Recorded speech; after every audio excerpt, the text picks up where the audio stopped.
হরতাল, অবরোধ, অসহযোগ, নির্বাচন ঠেকাতে নানা কৌশল নিয়ে রাজপথে বিএনপি সহ সমমনা দলগুলো। এবার আন্দোলনের চূড়ান্ত রূপরেখা তৈরি করেছে দলটি।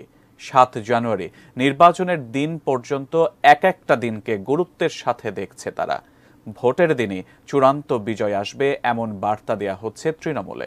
১ জানুয়ারি থেকে ৭ জানুয়ারি এবার জামাতকে নিয়ে কি কৌশলে এগোতে চায় বিএনপি?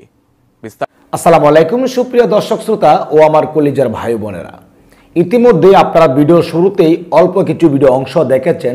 সম্পূর্ণ ভিডিওটি প্রমাণ সহকারে আজকে রয়েছে। অবশ্যই না টেনে ধৈর্য ধরে পুরো ভিডিওটি দেখার সবার প্রতি একটি অনুরোধ থাকবে। দর্শক শ্রোতা, ৭ জানুয়ারি নির্বাচনে সেই বুথ ঠেকাতে অবশেষে ৭ দিনের নতুন পরিকল্পনা করছেন বিএনপির সঙ্গে জামাত। দর্শক শ্রোতা, রীতিমতো অবাক হয়ে যাওয়ার মতো কিছু গোপন তথ্য তুলে ধরবো আজকের এই ভিডিওতে। অবশ্যই না টেনে সম্পূর্ণ ভিডিওটি দেখবেন। আমরা আজকে বেশি কথা বলবো না, সেই ভিডিওটি প্রমাণ সহকারে দেখাবো। সেই ভিডিওতে যাওয়ার আগে সবার প্রতি ছোট্ট একটি রিকোয়েস্ট থাকবে, আপনি যদি আমাদের এই চ্যানেলে নতুন ভিউয়ার্স হয়ে থাকেন, দয়া করে প্রতিদিন সবার আগে আপডেট নিউজগুলো পেতে আমাদের এই চ্যানেলটি সাবস্ক্রাইব করে রাখুন ও কষ্ট করে ভিডিওটি একটু শেয়ার করে দিন। একটি লাইক দিয়ে দেখতে থাকুন সম্পূর্ণ ভিডিওটি। শান্তিপূর্ণ অবরোধে নাশকতার জন্য সরকারই দায়ী, এ বিষয়টিকে প্রমাণ করার টার্গেট নিয়েই মাঠে নামছে বিএনপি, সঙ্গী জামাত সহ অন্যান্য সমমনা দলগুলো। শুধু বিবৃতির মধ্যে সীমাবদ্ধ না থেকে দেশবাসীর সামনে সঠিক প্রমাণ তুলে ধরবার জন্য ৭ দিনের নতুন ছকে মাঠে নেমেছে তারা। টিম আকারে তদন্ত কার্যক্রম শুরু করেছে দলটি। এ বিষয়ে দলীয় হাইকমান্ডের কড়া নির্দেশনা সারা দেশে পৌঁছে দেয়া হয়েছে।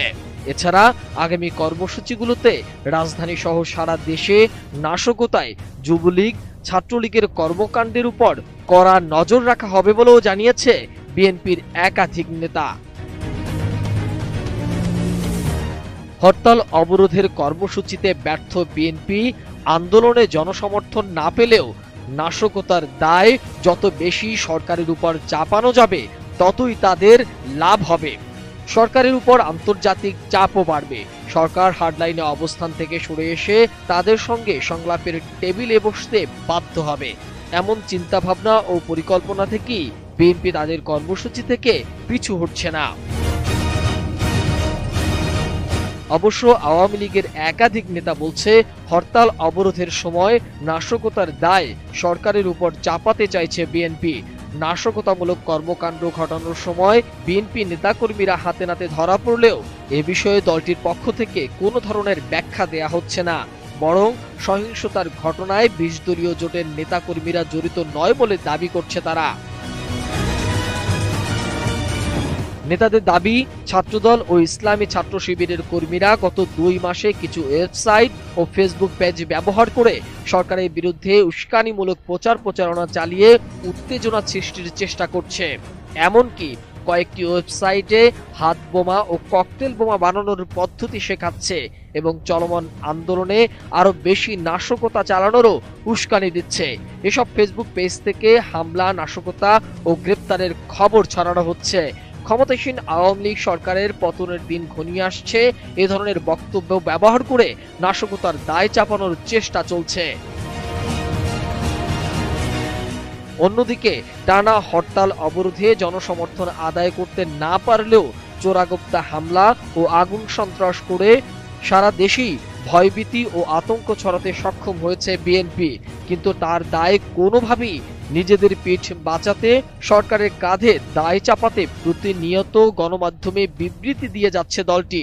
শুধু তাই নয়, দলটির বিভিন্ন সংগঠনের পক্ষ থেকেও এ বিষয়ে দেয়া হচ্ছে আলাদা আলাদা বিবৃতি। রাজনৈতিক জয় পরাজয়ে জটিল অঙ্ক থেকেই আন্দোলনে বিএনপি হার্ডলাইনে অবস্থান নিয়েছে বলে একাধিক নেতা জানিয়েছে।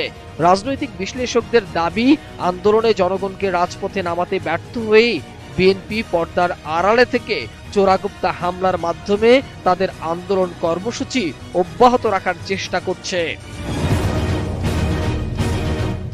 অবশ্য বিএনপি নেতারা বলছে, সরকার পরিকল্পিতভাবে নাশকতা চালাচ্ছে। নাশকতা ঘটিয়েছে তারাই, কিন্তু করে জাস্ট এদেরকে ফাঁসানোর জন্য এই কাজটা করা হচ্ছে। আমি এর তীব্র নিন্দা জানাই, আমি প্রতিবাদ জানাচ্ছি।